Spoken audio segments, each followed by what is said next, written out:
Ya, selanjutnya kita akan mendengarkan presentasi dari pembicara keempat, ya, yaitu Ibu Tiara Rida Imami. Kami persilakan.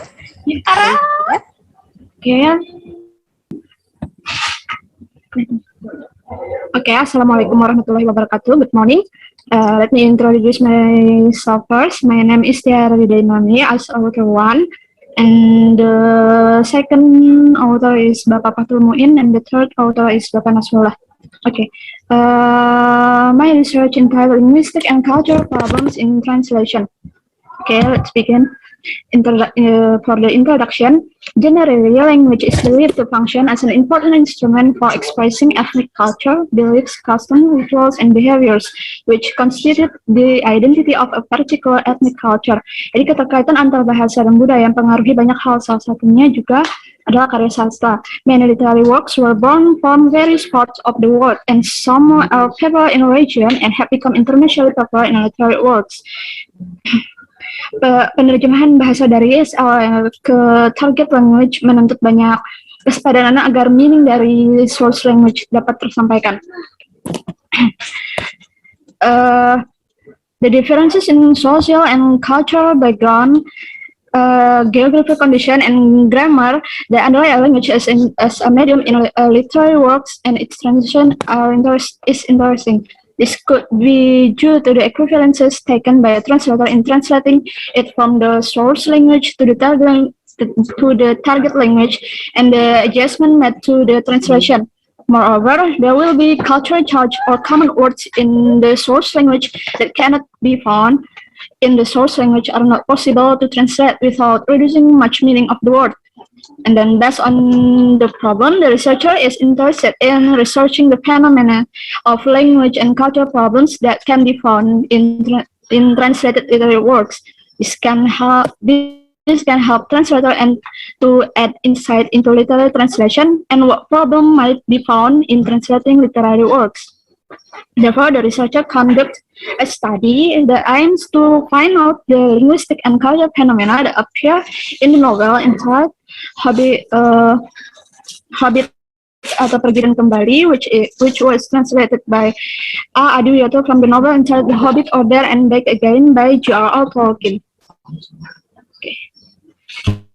Then, the review of literature for the first, language and culture. Human needs language to convey the contents of their thought and feeling to something or someone. The use of language varies greatly depending on the needs or goals to be achieved. Language is commonly comprehended to enable humans to interact and communicate, based on Fatul Muin et al. In 2019.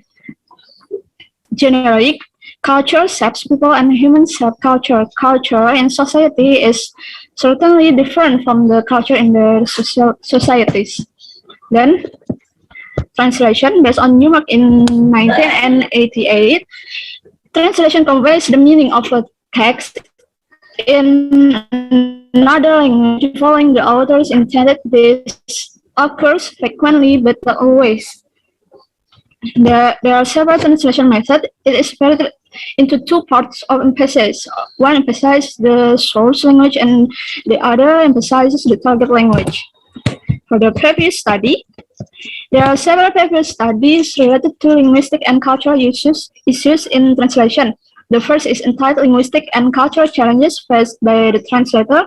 It is by Mukta Satisha in 2020, and then another study is entitled Linguistic and Cultural Issues in Literary Translation by Muhammad Bakri, and then the Linguistic and Cultural Issues in Translating Negation in Literary Text, a case study, Morning Becomes Electoral by Eugene O'Neill by Rodica Christina Apostolatua and Lionel Apostolatua in 2012.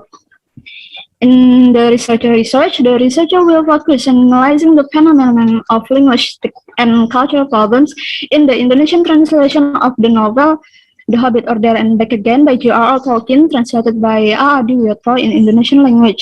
The differences between the two languages and their culture make this interesting to discuss, considering the many factors that affect to the result of a translation. Then, the methodology. For the research design, the study uses a qualitative method. The researcher took data from the regional, grouped them, analyzed them, and concluded the results. The data is presented in tables in the form of words. Moreover, the researcher will discuss and analyze the phenomenon of the problems found in the data that has been taken. Based on Creswell, qualitative approach incorporate text and picture data, have unique data processing steps, and employ a range of design. For the object of the research, the sentence and the stanzas in the books were the focus of the study. The data was gathered from J.R.R. Tolkien's novel The Hobbit, or Then Back Again, and its Indonesian translation, Hobbit atau Pergi dan Kembali, which is translated by A. Adiwioto. For the data collection, the data sheets are needed as a medium in the study. The tables and the explanation are processed in such a way as to compare and analyze the data. For the data analysis, the researcher take a few sentences and stanzas from the novel, then compare word usage between SL and TL, and then compare the meaning of each line, and then analyze and determine the method used by the translator in translating the text, and then analyzing linguistic and cultural problems found, and then conclude. Then, for the finding and discussion, several sentences and stanza have been compiled by the researcher more than the data presented here. Usually there is a synthetic phenomenon found in the sensing product.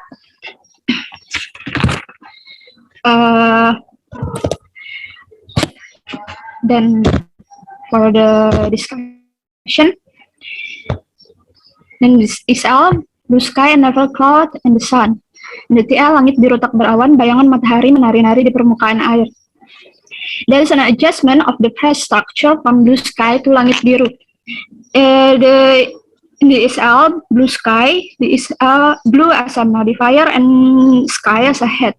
While in the TL, langit as diterangkan, and biru adalah menerangkan. It also can be seen clearly that this sentence contains an element of beauty, of used personification in it. Ada personifikasi dalam bayangan matahari menari-nari permukaan air. It is related to semantic translation, prioritizes the aesthetic value of the text. And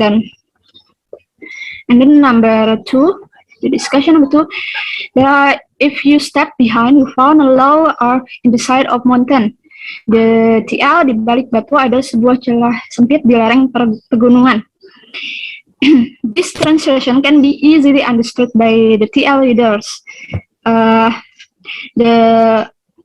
It is related to the communicative translation that aims to give as much as the source language contextual meaning as feasible, so that the material and the language are easily to understand and accepted by the audience. But the reader's involvement as you in the TL is lost in SL.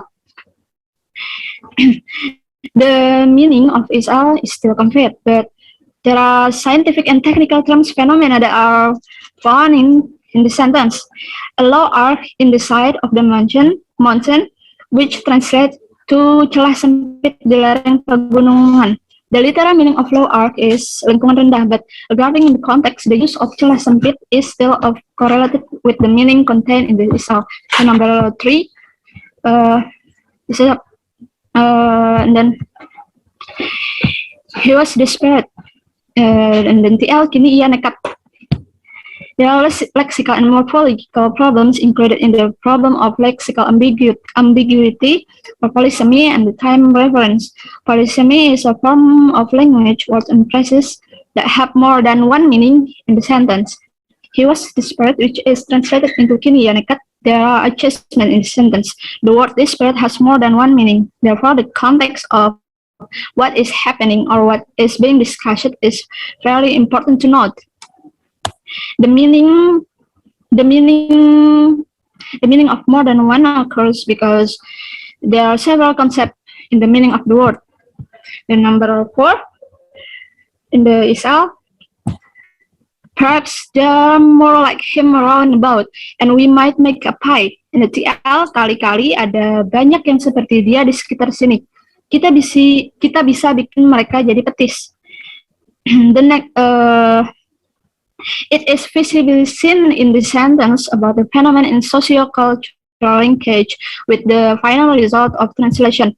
The sentence seems informal because it is one of the sentences spoken by the trolls who are said to have a bad grammar and words. The translator is aware of the context of what he is translating. Then it can be seen that word pie in Isal is translated into petis to TL, which looks more familiar to the ears of TL readers than pie itself, even though the two things are completely different. The number 5 is an idiom. In the Isal, out of the frying pan into the fire. And TL, lepas dari mulut harimau jatuh ke mulut buaya. Cultural problems in translation arise as a result of the difference between the two languages in expressing identity and lifestyle. Translator will find it difficult to translate abstract or concrete concept in the TL in the source language, which are completely unknown in the target language. But in this case, the idiom from Israel translated to the idiom in TL.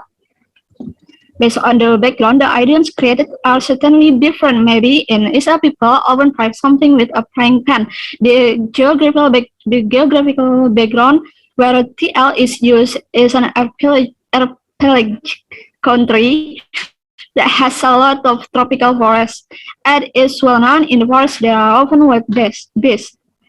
These background things are likely to form an idiom that exists in each society. In addition, an idiom cannot be translated literally without additional notes. It is a good thing if idioms in one language have equivalents that are idioms in other language, so that the messages contained can be conveyed even though they are delivered with different idiom.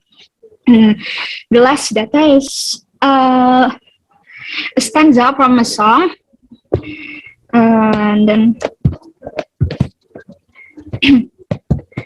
there are many adjustments in the stanza. Paraphrasing, maintaining the equivalent description, and maintaining the beauty of rhyme can be found in stanza. There are compositional analysis of compensation phenomena here. The separation of a lexical unit into its sense components is known as compositional analysis. The first and the second line in the SL are like blending in the first to third lines in TL, while the third lines in SL change shape in the fourth line. And then so on. And then there are the adjustments that give rise to sementara kurcaci meliuk dan meringis, dan api menyala berkobar in the TL. Public sentences do not exist in the SL stanza, but if the readers look at the context, the lines are still appropriate. This seems to be closely related to the rhymes in the stanza, so that the elements of the beauty of the wording in a song remains, even though it makes many adjustments to the words and equivalences. And then the conclusion. The diversity of culture, social, geographical condition, and languages in every part of the world gives rise to various phenomena, all of which is in literary work. The language used as a medium of the work directly or indirectly brings with it the social, geographical, and cultural concept in which the language is used. Then the main thing in the translation process is to find the equivalence between the source language and the target language. The differences between the two languages and all aspects in them, such as the context in which they arise, socio-cultural background, as well as various regulation covering grammar and words, are things that can affect the translation results, because translation not only focuses on transferring words. In the case of the novel entitled The Hobbit Order and Back Again, which is translated into the Indonesian version entitled Hobbit atau Pergi dan Kembali, There are many adjustments as well as the phenomenon of equivalence between two languages. The meaning that the author wants to convey, the structure of words and sentences, point of view, rhyme, wordplay, context, socio-cultural and geographical condition are the things that affect the form of translation presented. The use of good approaches, methods, and procedures will result in an acceptable translation and convey the meaning of the is-all without having to sacrifice many things. Okay, I think it is enough for my presentation today. Thank you very much for the attention. I give it back to the moderator. Thank you. Ya, terima kasih Ibu Tiara Rida.